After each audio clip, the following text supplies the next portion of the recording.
કેમ છો વિદ્યાર્થી મિત્રો?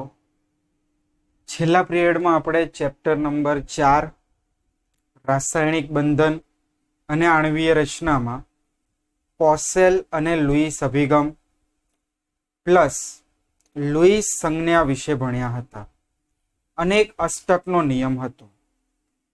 લુઈસે આપેલો અષ્ટકનો નિયમ શું હતો? તો કોઈ પણ પરમાણુમાં જ્યારે તે અષ્ટક રચના પ્રાપ્ત કરે છે ત્યારે તે સ્થાયી બને છે. હવે અહીંયા આપણે બીજો ટોપિક આપ્યો છે, સહસંયોજક બંધ કરીને એક ટોપિક આપ્યો છે. તો સહસંયોજક બંધ આ જે શબ્દ છે એ કયા વૈજ્ઞાનિકે આપ્યો? તો વૈજ્ઞાનિકનું નામ છે લેંગમ્યુર. લેંગમ્યુરે લુઈસની જે સ્થાયી અષ્ટક સમઘનીય રચના હતી તેને ફગાવી દીધી અને તેણે સ્થાયીતા માટે એક નવો શબ્દ આપ્યો, જે કયો હતો? સહસંયોજક બંધ.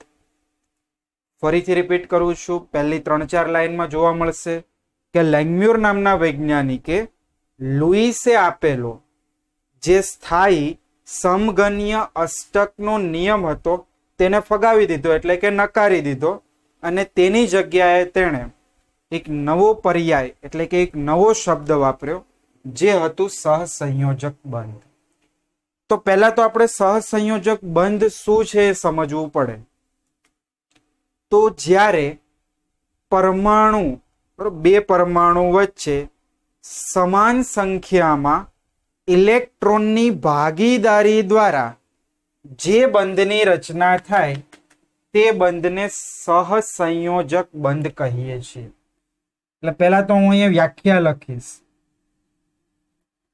જ્યારે બે પરમાણુ વચ્ચે સમાન સંખ્યામાં ઇલેક્ટ્રોનની ભાગીદારી થઈ જે બંધ બને તેને સહસંયોજક બંધ કહે છે. હવે જો લેંગમ્યુરે શું કર્યું? ક્લોરીનનું એક ઉદાહરણ આપ્યું. ક્લોરીનની અંદર કઈ રીતે સહસંયોજક બંધ બને છે તે આપણે સમજીએ. ઉદાહરણ તરીકે પહેલું આપણે એકલ સહસંયોજક બંધ લઈ લઈએ.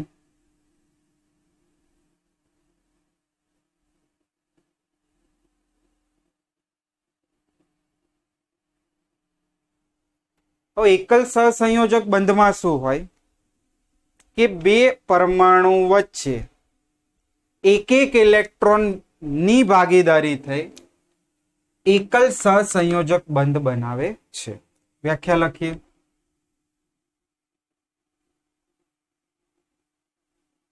બે પરમાણુ વચ્ચે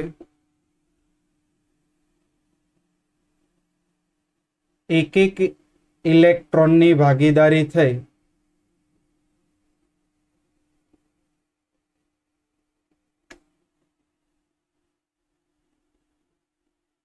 એકલ સહસંયોજક બંધ બને છે. હવે આપણે ઉદાહરણ લઈએ.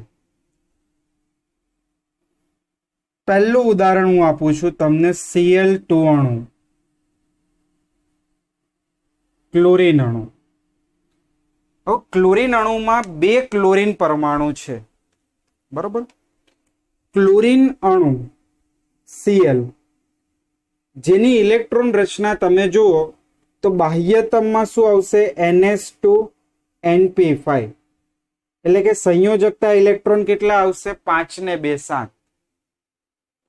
હવે શું કરશે? આ બંને ક્લોરીન પરમાણુને જો સ્થાયી થવું હોય તો એક ક્લોરીન પરમાણુ આવશે, બીજો ક્લોરીન પરમાણુ આવશે, બંને એક એક ઇલેક્ટ્રોનની ભાગીદારી કરશે, એટલે બંને ક્લોરીનના અષ્ટક પૂર્ણ થઈ જશે. કઈ રીતે?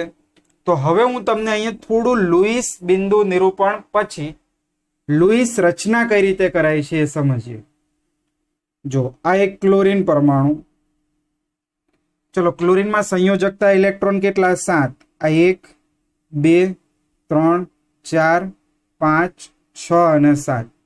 આ જે બિંદુ છે એ ઇલેક્ટ્રોન છે. જેટલા બિંદુ એટલા ઇલેક્ટ્રોન. તો 7 બિંદુ દેખાય એટલે 7 ઇલેક્ટ્રોન. બીજો ક્લોરીન, એની સંયોજકતા કોષમાં પણ શું હશે? 7 ઇલેક્ટ્રોન. આવી રીતે હવે આ બંને શું કરે છે? આ એક અને આ એક ઇલેક્ટ્રોન વચ્ચે ભાગીદારી કરે છે. જો આ બંને શું કરે? ભાગીદારી કરે. સંયોજકતા કોષમાં રહેલા આ બંને ઇલેક્ટ્રોન વચ્ચે ભાગીદારી થઈ ગઈ એટલે Cl.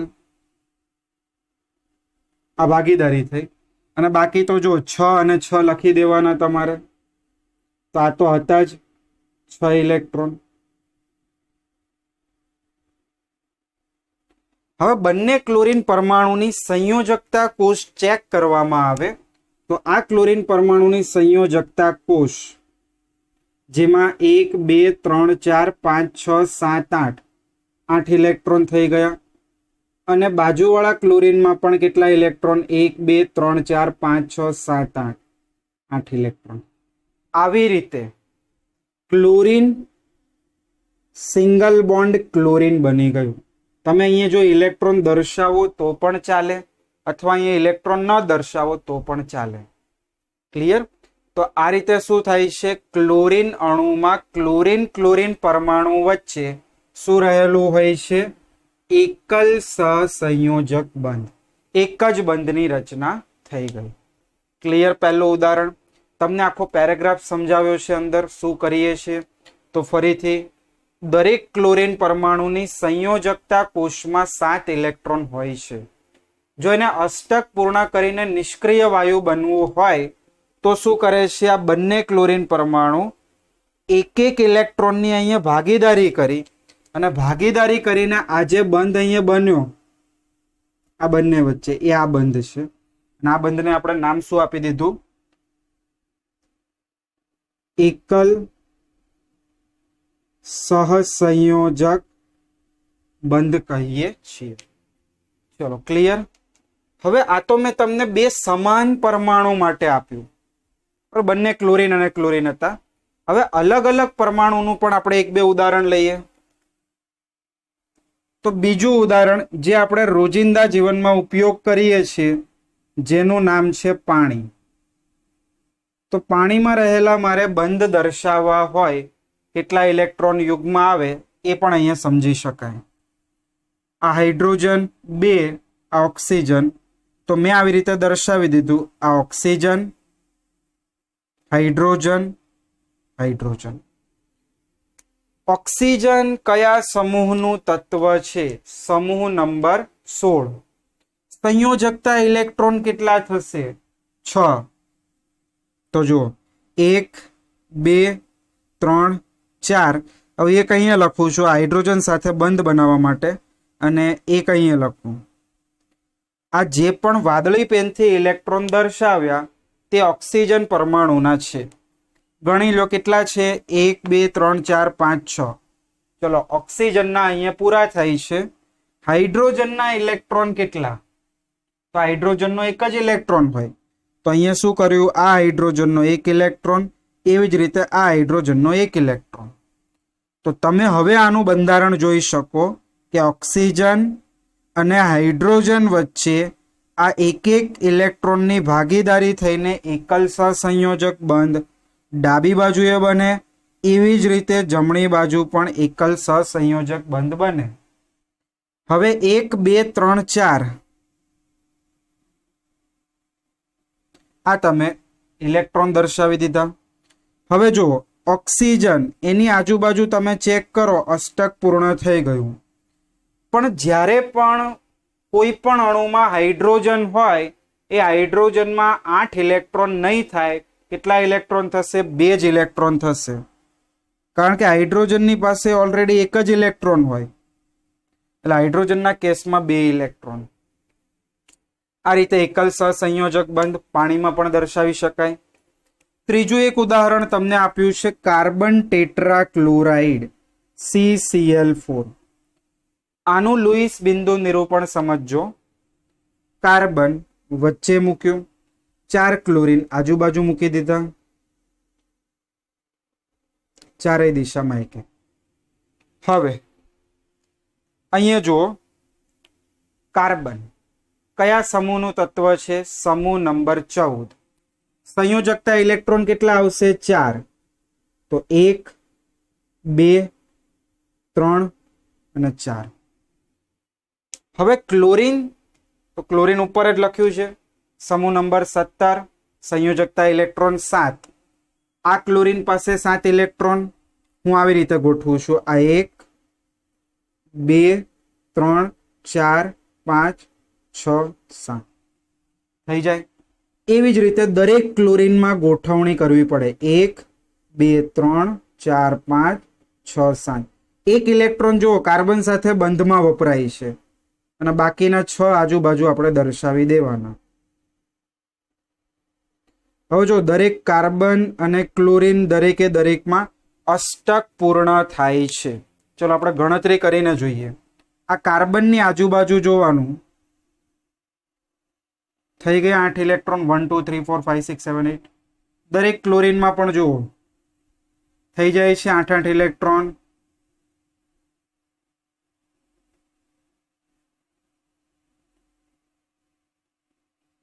આવી રીતે.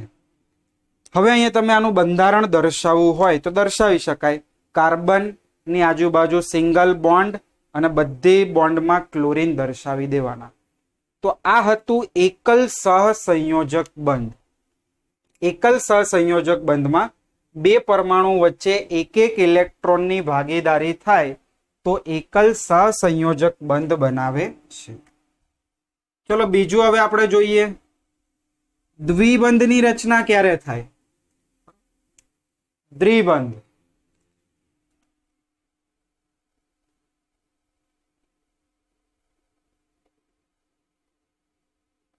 તો વ્યાખ્યા આ જ પ્રમાણે આવશે.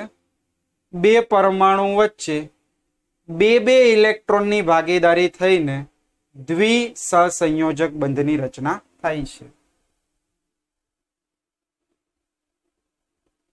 બે પરમાણુ વચ્ચે બે ઇલેક્ટ્રોનની ભાગીદારી થઈને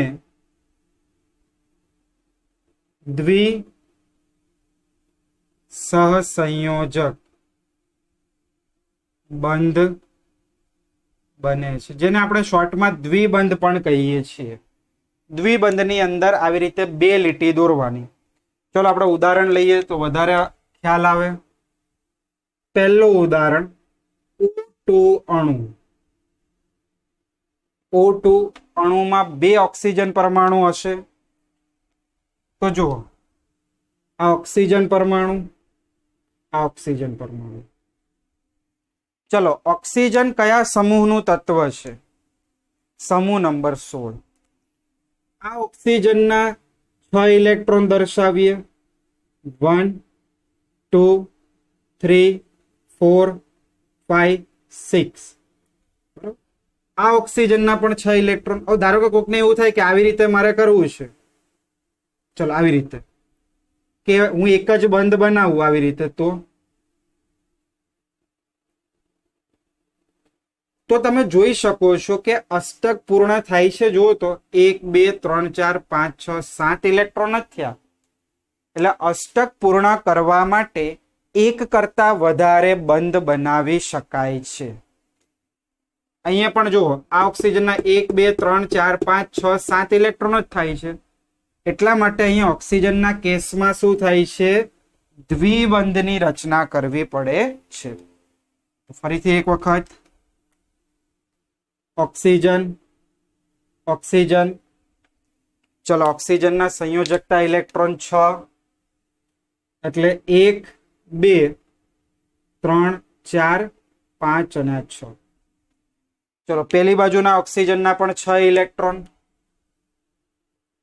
1 2 3 4 5 6. હવે તમે અહીંયા જોઈ શકો છો કે આ ઓક્સિજનની આજુબાજુ 1 2 3 4 5 6 7 8 8 ઇલેક્ટ્રોન થઈ ગયા.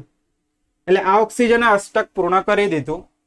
એવી જ રીતે આ ઓક્સિજનની આજુબાજુ 1 2 3 4 5 6 7 8. હવે તમને એવું થાય કે આ ઇલેક્ટ્રોન તો આ ઓક્સિજનના છે તો પણ કેમ ગણતરીમાં લઈએ છીએ? તો અહીંયા ભાગીદારી કરે છે. ભાગીદારી કરે એટલે બંને માટે પછી ગણાય. બરાબર, વચ્ચેના ઇલેક્ટ્રોન બંને ઓક્સિજન માટે કેલ્ક્યુલેટ થાય, કારણ કે ભાગીદારી કરે છે. આવી રીતે અહીંયા ઓક્સિજન બીજા ઓક્સિજન સાથે દ્વિબંધની રચના કરે અને આ દ્વિસંયોજક બંધ થયો. હવે ઓક્સિજનની આજુબાજુમાં તમે ઇલેક્ટ્રોન યુગ્મ લખો તો પણ ચાલે, ન લખો તો પણ ચાલે. આવી રીતે. બરોબર, તો આ થઈ ગયું એક ઓક્સિજન માટે. હવે બીજું ઉદાહરણ આપું છું તમને.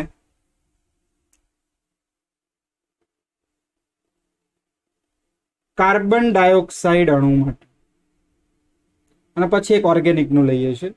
તો જો કાર્બન ડાયોક્સાઇડમાં કાર્બન, ઓક્સિજન, ઓક્સિજન. ચલો, કાર્બનના સંયોજકતા ઇલેક્ટ્રોન કેટલા? 4. તો મેં તમને કીધું ઓક્સિજન દ્વિબંધ જ બનાવશે મોટા ભાગના સંયોજનોમાં.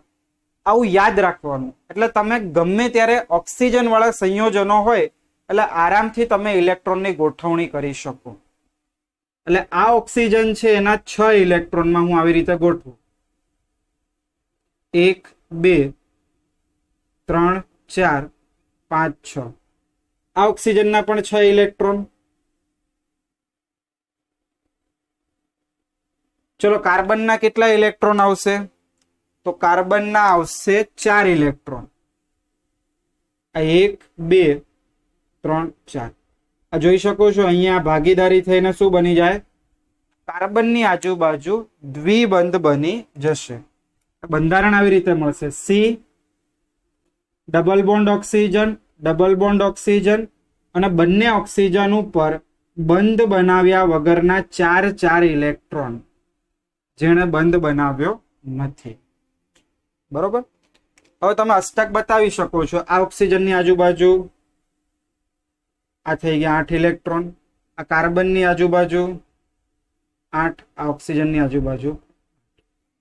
તો આ થઈ ગયું CO2 અણુ માટે લુઈસ બિંદુ નિરૂપણ. આ બધા આપણે લુઈસ બિંદુ કરીએ છીએ. ઇલેક્ટ્રોન દર્શાવ્યો ને એને લુઈસ બિંદુ નિરૂપણ કહેવાય. ચલો, ત્રીજું ઉદાહરણ. C2H4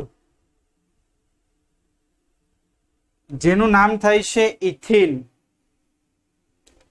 હવે આનું માળખું કઈ રીતે આવશે? માળખું એટલે એનું બંધારણ. તમે અમુક અણુઓ પહેલી વખત જોવો છો એટલે બંધારણ નવું લાગે, પછી જેમ જેમ આપણે એની પ્રેક્ટિસ કરીશું એટલે એ બંધારણ તમારી માટે નોન થઈ જશે, એટલે કે જાણીતું બની જશે. હવે ઇથિનનું બંધારણ આવી રીતે આવે. પહેલા તો 2 કાર્બનને પાસે મૂકી દો આવી રીતે. એક કાર્બન ઉપર 2 હાઇડ્રોજન અને બીજા કાર્બન ઉપર પાછા 2 હાઇડ્રોજન. આ એનું બંધારણ થઈ ગયું. હવે વાત આવે છે ઇલેક્ટ્રોનની. તો કાર્બનના સંયોજકતા ઇલેક્ટ્રોન કેટલા? 4. તો જો 1 2 3 4. આ કાર્બનના પણ 4 આવશે. 1 2 3 4. ચલો, હાઇડ્રોજનના ઇલેક્ટ્રોન કેટલા? 1 આવશે. આ હાઇડ્રોજનનો આ 1 ઇલેક્ટ્રોન આ કાર્બનના આ ઇલેક્ટ્રોન સાથે બંધ બનાવ્યો. એવી જ રીતે અહીંયા પણ બંધ, એકલ બંધ, એકલ બંધ, એકલ બંધ. પણ અહીંયા કાર્બન કાર્બન વચ્ચે શું બને છે? દ્વિબંધની રચના થાય છે. તો હું હવે આને અંદર જો આ કાર્બન જુઓ, એનું અષ્ટક પૂર્ણ થઈ ગયું. આજુબાજુ જોઈ લેવાનું. થઈ ગયું. આ કાર્બનનું પણ અષ્ટક પૂર્ણ થઈ ગયું. મેં તમને કીધું છે હાઇડ્રોજનના કેસમાં 2 જ ઇલેક્ટ્રોન થશે. હાઇડ્રોજનમાં 2 ઇલેક્ટ્રોન થાય છે. ઓકે, બંધારણ રાઈટ છે. હવે આપણે એના બંધો દર્શાવી દઈએ. તો જો બંધ માટે શું કરવાનું થશે? તમારે કાર્બન દ્વિબંધ carbon single bond hydrogen, single bond hydrogen, single bond hydrogen, single bond hydrogen. તો આ થઈ ગઈ દ્વિબંધની વાત. ક્લિયર? વિડીયો પોઝ કરીને લખી નાખો.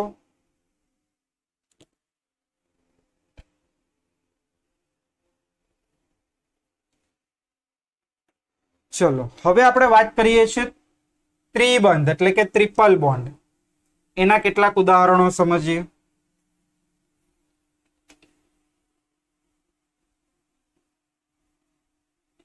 જો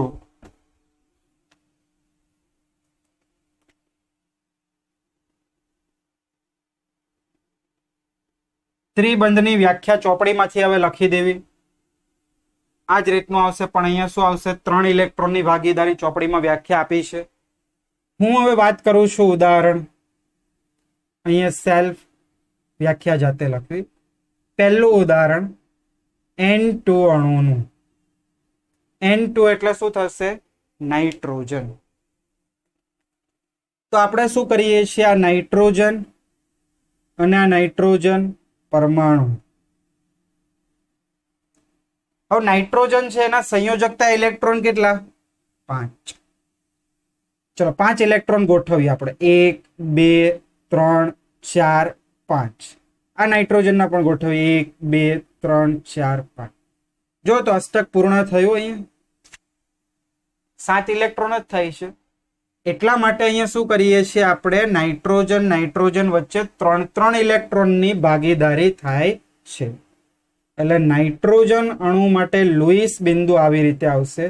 1 2 3 4 5. આ નાઇટ્રોજનના તમે દર્શાવો તો આવી રીતે આવે 1 2 3 4 5. ચલો આ નાઇટ્રોજનની આજુબાજુ જુઓ, થઈ ગયા 6 ને 2 8.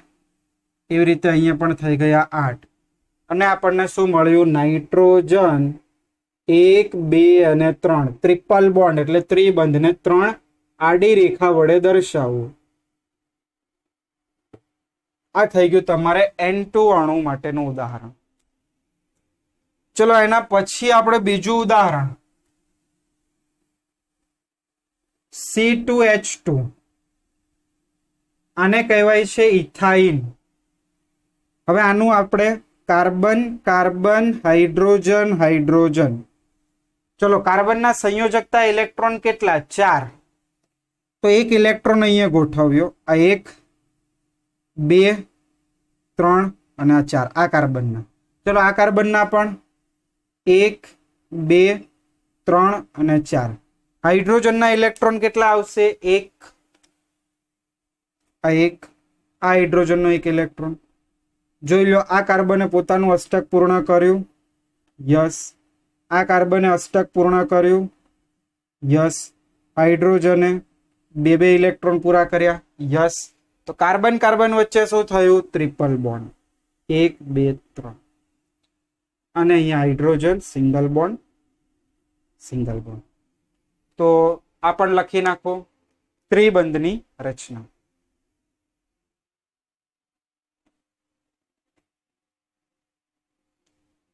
ચલો જો ત્યારબાદનો ટોપિક આપ્યો છે સાદા અણુઓમાં અથવા આયનોમાં લુઈસ રજૂઆત.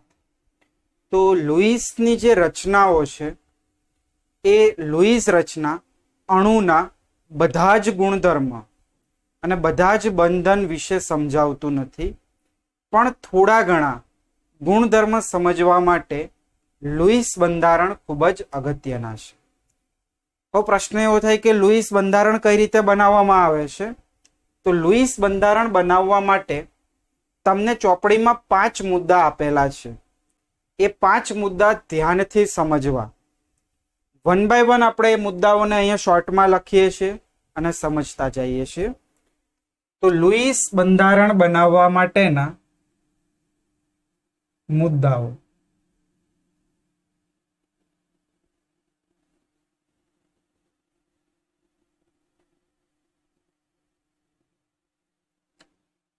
પોઈન્ટ નંબર 1, તમારે જે પણ અણુ અથવા આયન, પહેલા આપણે અણુની વાત કરીએ કે તમારે જે પણ અણુનું લુઈસ બંધારણ બનાવવું હોય તેના કુલ સંયોજકતા ઇલેક્ટ્રોન ગણી લેવા. આ પોઈન્ટ નંબર 1 છે.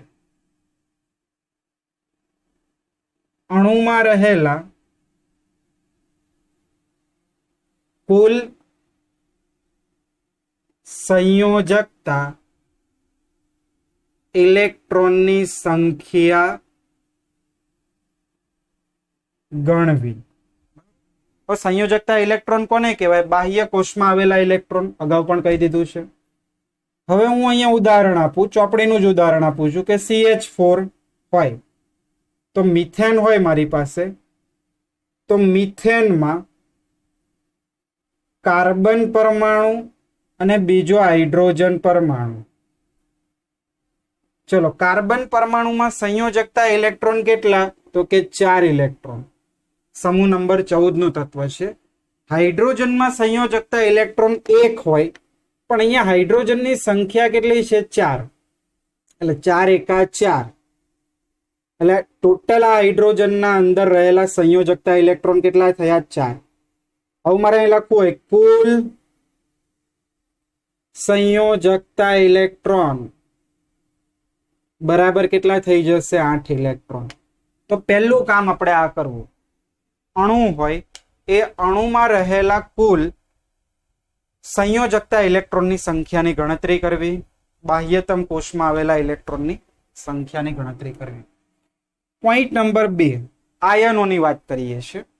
તો બંને આયનોની વાત કરીશું, ઋણ અને ધન.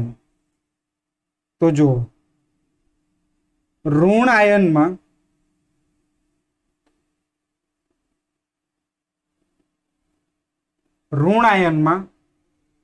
ઋણ વીજભાર જેટલા ઇલેક્ટ્રોન ઉમેરવા. ઋણ આયન હોય તો જેટલો ઋણ વીજભાર હોય એટલા ઇલેક્ટ્રોન તમારે ઉમેરવા. ચલો ઉદાહરણ લઈએ. ઉદાહરણ CO3-2. હવે CO3-2 માં તમને જો સંયોજકતા ઇલેક્ટ્રોન શોધવા હોય તો પેલા તો તમે વીજભાર ધ્યાનમાં ન લ્યો.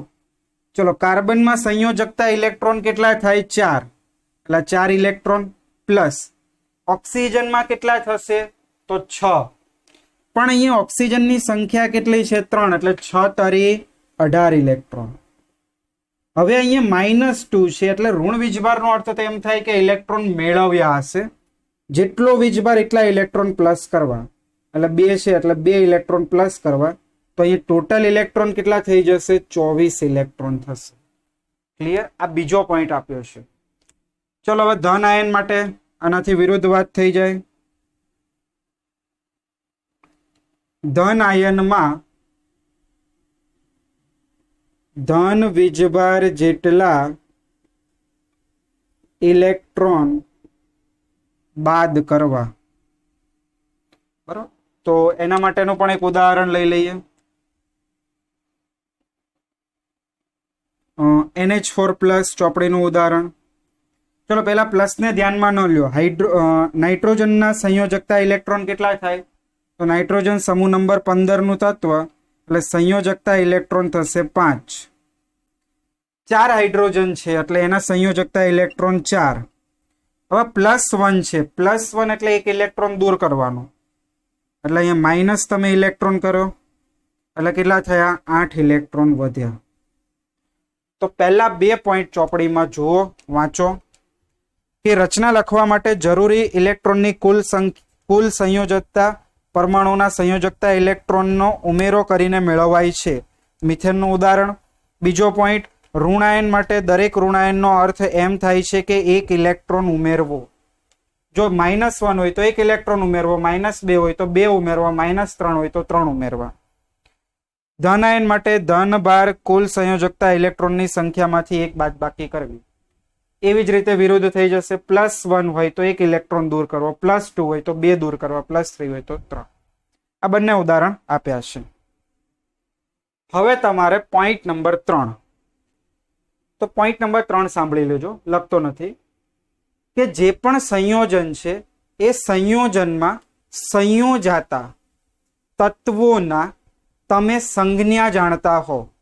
ધારો કે તમને કે મિથેનનું લુઈસ બિંદુ નિરૂપણ દર્શાવો, તો આપણને ખ્યાલ હોવો જોઈએ કે ભાઈ મિથેન, તો મિથેનમાં કાર્બન અને હાઇડ્રોજન સંયોજાય અને CH4 બનાવે, એટલે મિથેનનું અણુસૂત્ર બની ગયું.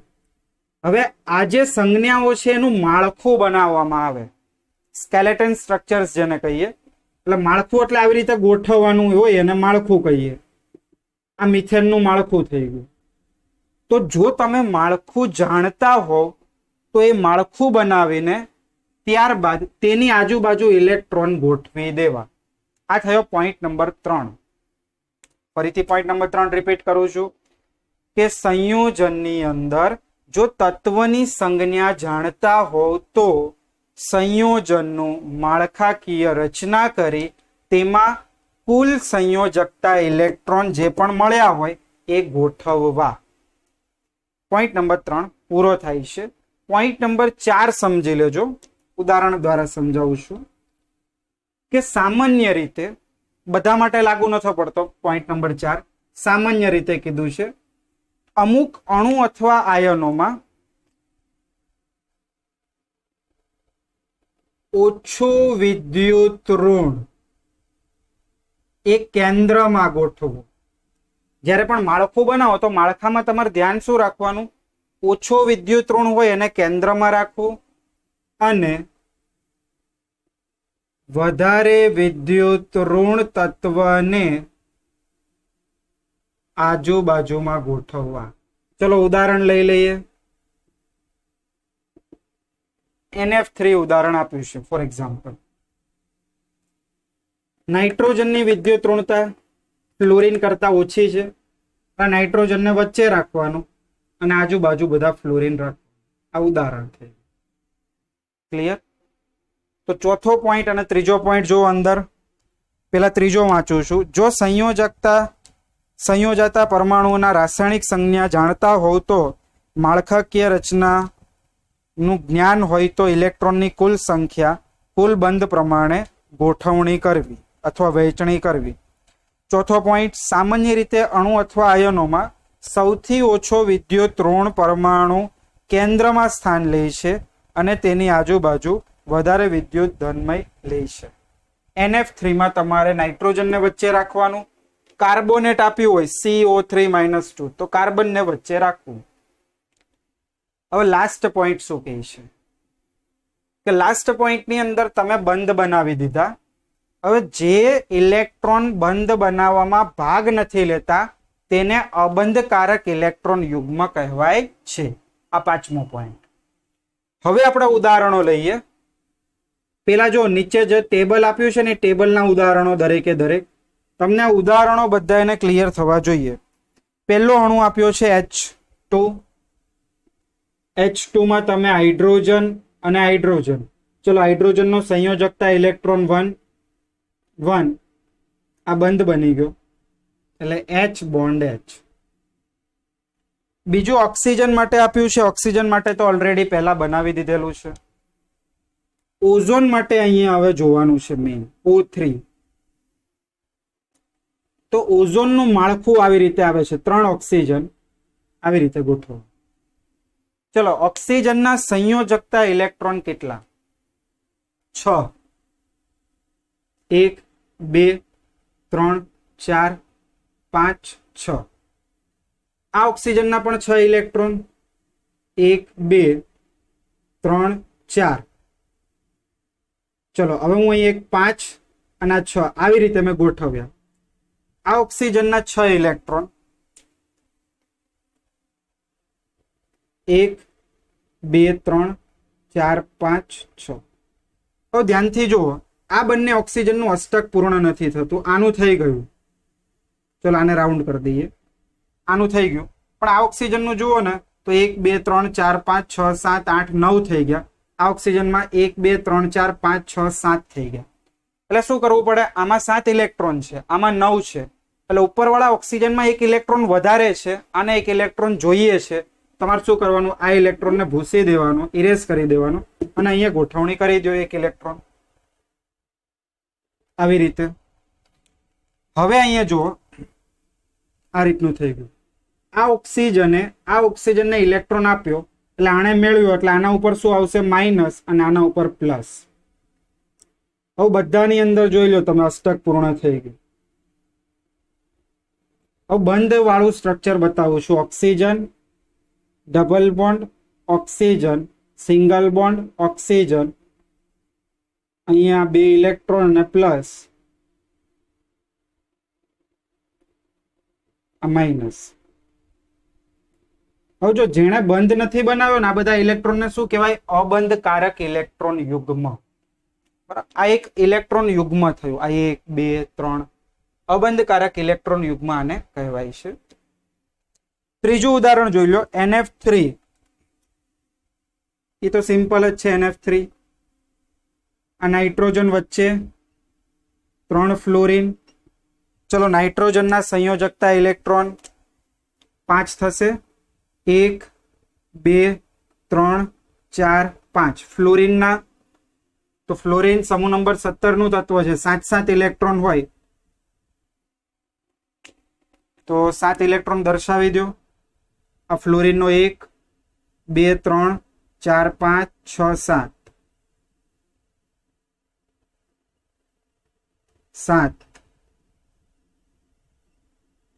7 થઈ ગયું. હવે મારે બંધારણ દર્શાવવું હોય તો nitrogen single bond single bond single bond. જો આ બંધ બની ગયો. ફ્લોરિન સાથે 3 બંધ બનાવ્યા નાઇટ્રોજને. નાઇટ્રોજન ઉપર 1 અબંધકારક ઇલેક્ટ્રોન યુગ્મ વધે છે. ક્લિયર? તો લખી નાખો આ ઉદાહરણો. પછી આપણે કાર્બોનેટ અને નાઇટ્રિક એસિડના બંધારણો જોઈએ.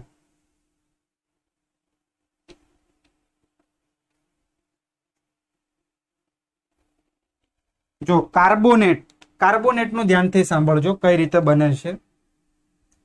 CO3-2. હવે સંયોજકતા ઇલેક્ટ્રોન તમે ગણો તો કાર્બનના કેટલા થાય? 4. ઓક્સિજનના 6 × 1 = 6, 6 × 2 = 12, 6 × 3 = 18. અને -2 નો અર્થ થશે 2 ઇલેક્ટ્રોન એડ થાય છે એટલે 18 ને 2 20 ને 4 24. ટોટલ ઇલેક્ટ્રોન કેટલા છે? 24. આ બંધારણની અંદર આવા 24 ઇલેક્ટ્રોન થવા જોઈએ. હવે આનું માળખું. આ કાર્બન ત્રણેય દિશામાં એક ઓક્સિજન આપી દો. ચલો ઓક્સિજનના કેટલા ઇલેક્ટ્રોન? 6.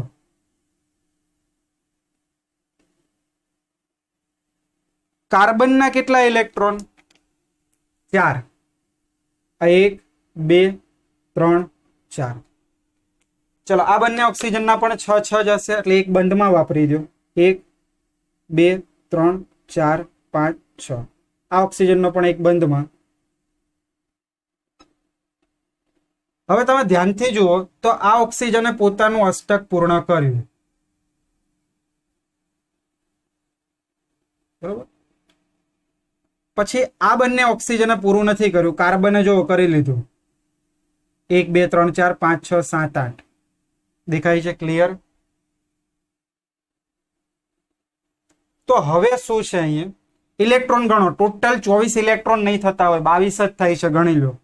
1 2 3 4 5 6 7 8 9 10 11 12 13 14 15 16 17 18 19 20 21 22. હવે આ જે 2 ઇલેક્ટ્રોન -2 વીજભાર છે એ ઇલેક્ટ્રોન બહારથી મેળવ્યા અને આ બંને ઓક્સિજન સ્થાયી બની ગયા. એટલે એક ઇલેક્ટ્રોન આને આપી ગયો, એક ઇલેક્ટ્રોન આને આપી દો. એટલે જો બંને ઓક્સિજનનું પણ અષ્ટક પૂર્ણ થયું અને બંને ઓક્સિજન ઉપર શું આવશે? માઇનસ અને માઇનસ. કારણ કે બંને ઓક્સિજન એક એક ઇલેક્ટ્રોન મેળવે છે એટલે કાર્બોનેટ આયનનું બંધારણ આવું આવશે. કાર્બન, અહીંયા double bond, oxygen, single bond oxygen, single bond oxygen, આ માઇનસ અને આ માઇનસ. આ થયું કાર્બોનેટનું બંધારણ. ક્લિયર? લખી નાખો. અહીંયા તમે ઇલેક્ટ્રોન દર્શાવી શકો છો. આ જે બંધ બનાવ્યા વગરના જે અબંધકારક ઇલેક્ટ્રોન હોય તે લખી શકાય.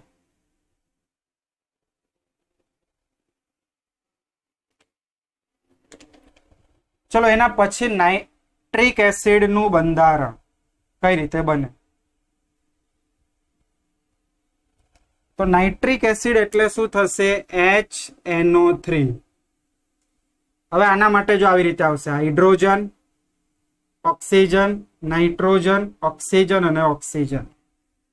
ક્લિયર? ચલો ઓક્સિજનના ઇલેક્ટ્રોન કેટલા? તો ઓક્સિજનમાં 6 ઇલેક્ટ્રોન. આ 1 2 3 4 5 6.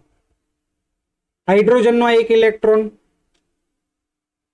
એટલે આ બંને વચ્ચે એક બંધ બની ગયો. નાઇટ્રોજનના કેટલા ઇલેક્ટ્રોન? 5. 1 2 3 4 અને 5. આ ઓક્સિજનના 6 અને નીચે પણ ઓક્સિજનના 6.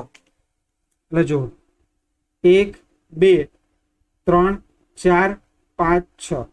આના માટે 1 2 3 4 5 6. હવે ધ્યાનથી અહીંયા જોજો, આ અહીંયા સિંગલ બોન્ડ, બરોબર, આ અહીંયા ડબલ બોન્ડ, આ સિંગલ બોન્ડ. હવે આ બોન્ડમાં નાઇટ્રોજને બંને ઇલેક્ટ્રોન વાપર્યા છે, એટલે કે નાઇટ્રોજને આ ઓક્સિજનને એક ઇલેક્ટ્રોન આપ્યો, એટલે આના ઉપર ધન વીજભાર અને આના ઉપર શું થઈ ગયું? ઋણ વીજભાર. આનું બંધારણ N double bond oxygen, single bond oxygen minus, આ પ્લસ, આવી રીતે આનું બંધારણ બને છે.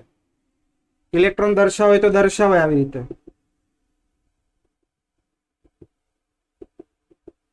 આ થઈ ગયું એનું બંધારણ. નાઇટ્રિક એસિડ અહીંયા પૂરું થાય છે.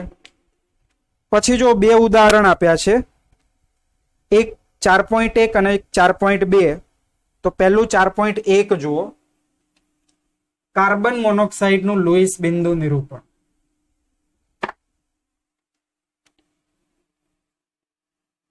ચલો કાર્બન મોનોક્સાઇડ, આના કેટલા ઇલેક્ટ્રોન? 4. આના કેટલા ઇલેક્ટ્રોન? 6. 6 ને 4 10 ઇલેક્ટ્રોન થયા.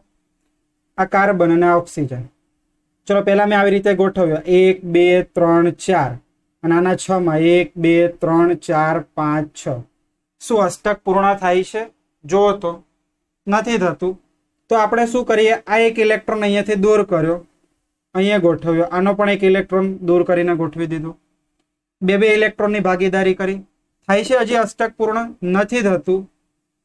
તો હવે શું થાય છે? અહીંયા આ એક ઓક્સિજન આ બંને ઇલેક્ટ્રોન અહીંયા લે છે અને પોતાનું અષ્ટક પૂર્ણ કરે છે. એટલે કાર્બન અને ઓક્સિજન વચ્ચે શું થાય છે? ટ્રિપલ બોન્ડની રચના થાય અને આવી રીતે અષ્ટક પૂર્ણ થાય. જુઓ આ કાર્બનની આજુબાજુ 1 2 3 4 5 6 7 8. ઓક્સિજનની આજુબાજુ 6 અહીંયા અને 2 અહીંયા 8. એટલે આ CO નું બંધારણ તમને આપ્યું છે. એના નીચે જુઓ NO2 માઇનસ, એટલે N આજુબાજુ 2 ઓક્સિજન રાખો. ચલો ઓક્સિજનના સંયોજકતા ઇલેક્ટ્રોન કેટલા? 6. 1 2 3 4 5 6. નાઇટ્રોજનના સંયોજકતા ઇલેક્ટ્રોન કેટલા? 5. 1 2 3 4 5. ઓક્સિજનના કેટલા? 6. 1 2 3 4 5 6. જો તો હવે બંધારણની અંદર આ ઓક્સિજને અષ્ટક પૂર્ણ કર્યું, યસ. આ નાઇટ્રોજને પૂર્ણ કર્યું, યસ. આ ઓક્સિજને પૂર્ણ કર્યું 1 2 3 4 5 6 7. તો અહીંયા -1 નો અર્થ એવો થાય એક ઇલેક્ટ્રોન બહારથી આવે છે, એ જ આ બહારનો ઇલેક્ટ્રોન દર્શાવ્યો અને અહીંયા આવશે આ ઓક્સિજન ઉપર માઇનસ. એટલે બંધારણ આવશે nitrogen double bond oxygen single bond oxygen minus.